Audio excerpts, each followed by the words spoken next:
May kwento ako. Babae po ako. May nakasabay ako sa eroplano.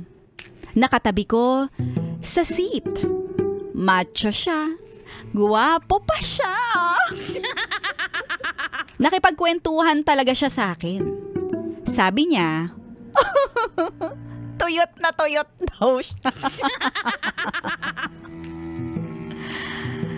Kasi 6 years bago siya umuwi ng Pilipinas at wala siyang asawa.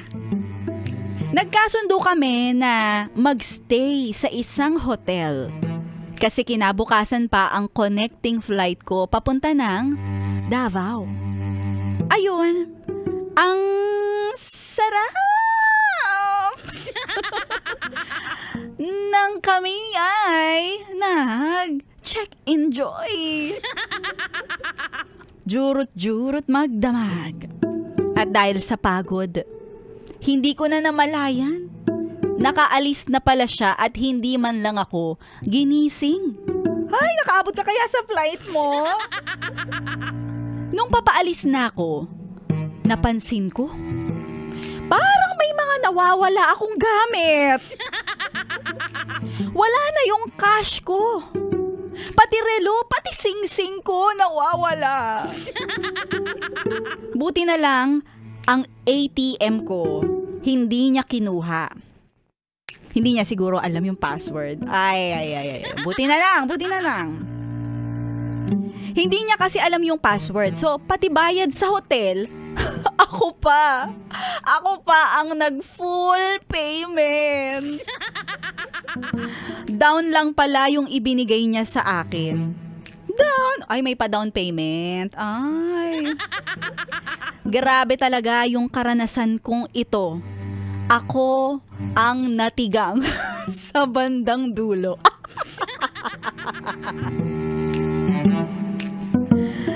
At yes, friend, yan ang ating kwentong MILF My Intimate Love and Fantasy. Hindi ko alam kung dapat ba talaga tayong maawa kasi sa totoo lang, 'di ba, yung pagkakakwento ay may kasamang comedy talaga. Nakakaloka. Sa ating episode na pinamagatang Macho, Guwapo, pero Manloloko. Ay!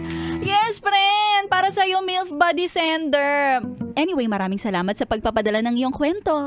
Siyempre, kung meron ka ring kwento, ikaw na nakikinig solid sa 101.1 Yes FM, ipadala mo na yan sa aking FB page, DJ Maria Morena, at sabay-sabay tayong matuto.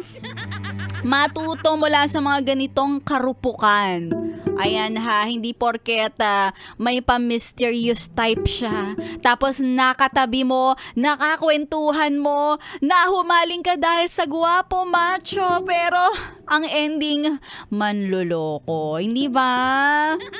Alam mo, sana maging ito'y maging isang panggising, di ba? Maging maalarma tayo sa mga ganitong klase. Kasi minsan kung sino pa talaga yung sa tingin mo ay disente, kung makita mo, pisikal, maporma, maayos magsalita, pumupo at opo pa, siya pala yung bandang huli. Demonyo pala. O, diba? Ayan. Pati na rin sa mga yes friend natin, inilalahat natin yung manloloko in general. Kahit yung iba naman na ang naranasan nila ay paulit-ulit, binabalik-balikan. Ay nako, minsan hindi na natin alam kung ano ang ibibigay nating payo kapag may kaibigan tayo na sobra-sobra marupok. Kasi walang kwenta ang payo mo pag may kaibigan kang marupok-pok. Sa mga yes para nating nakikinig, maraming salamat. Medyo nakakatawang kwento ito ngayong araw ng Lunes, pero sana magbigay ng aral sa atin na huwag tayong basta-basta bibigay, basta gwapo ang guy. Si Maria Morena ang iyong kasama hanggang 3:00 ng hapon. Mamaya i-announce natin kung sino ang nanalo sa ating pera-pera lang yan. Mamaya na yan. At syempre bago yan, batiin ko lang ang mga magaganda at pogi at solid sa Yes FM. Nagpapa-shoutout hello kay Marilu Punong Bayan. nakikinig ang mga yes friend natin sa Tikay, Malolos, Bulacan. Araw-araw, yes friend solid, walang kasawaan. Tune in, pampatanggal ng stress. Akala ko pandagdag ng stress.